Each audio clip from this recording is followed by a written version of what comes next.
আমাদের বর্তমানে নিবন্ধনীতে সবথেকে চ্যালেঞ্জিং যে পার্ট সেটা হচ্ছে সাবজেক্টিভের প্রিপারেশন নেওয়া। যেহেতু এইবারই প্রথম এমসিকিউ আকারে আমাদের এক্সাম হবে, তো আমাদের আগের কোনো ধারণা নাই আসলে কোশ্চেন প্যাটার্ন কেমন হয়। তো আমার সাবজেক্ট হচ্ছে অর্থনীতি। অনেকদিন ধরে আমাকে অনেকে কমেন্ট করছিল যে আপু আপনার বইটার একটু রিভিউ দিবেন। তো প্রথমে বলে দিই আমি আসলে এরকম রিভিউ কোনো কিছু দিতে পারি না, আমি এগুলা কখনো ট্রাইও করি নাই।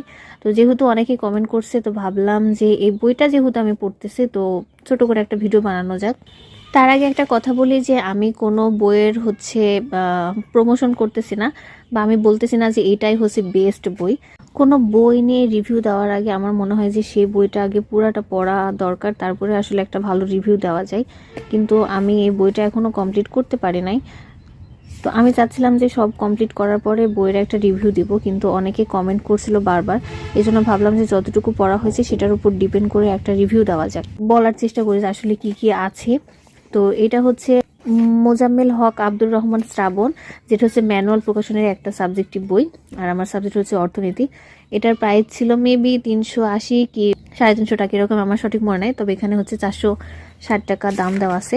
তো প্রথমে আমি বলে দিই, এখানে একটু যদি সূচিপত্রটা দেখাই, তো এখানে আমার যে অর্থনীতির যে সাবজেক্টগুলো আছে, ব্যষ্টিক সামষ্টিক, তারপর হচ্ছে শিল্প অর্থনীতি, নগর অর্থনীতি, এগুলা সবগুলা এখানে দেওয়া আছে। তারপরে একাদশ দ্বাদশ শ্রেণীর যে অর্থনীতির প্রথম পত্র সেগুলো এখানে দেওয়া আছে, আবার দ্বিতীয় পত্র সুন্দর করে এখানে দেওয়া আছে।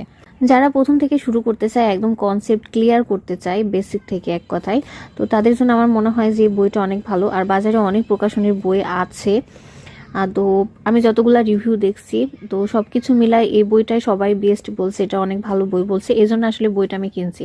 এখন এর থেকে অনেক ভালো বই পাওয়া যাইতে পারে, আমি জানি না, যেহেতু আমি এটা পড়তেছি তো আমি এটার কথাই বলি।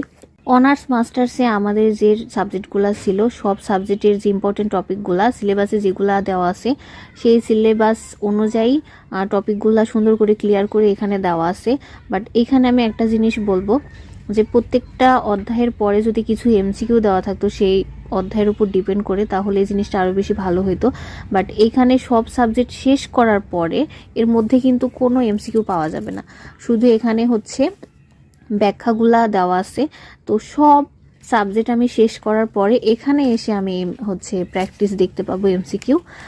তো এখানে এমসিকিউ দেওয়া আছে। আর এখানে নবম দশম শ্রেণীর প্রথম এবং দ্বিতীয় পত্রের যে অর্থনীতির পার্টটা আছে সেই জায়গাতে অনেক ভালো করে দেওয়া আছে। তো এটা আমি একটু দেখাই, এটা হচ্ছে শিল্প অর্থনীতি।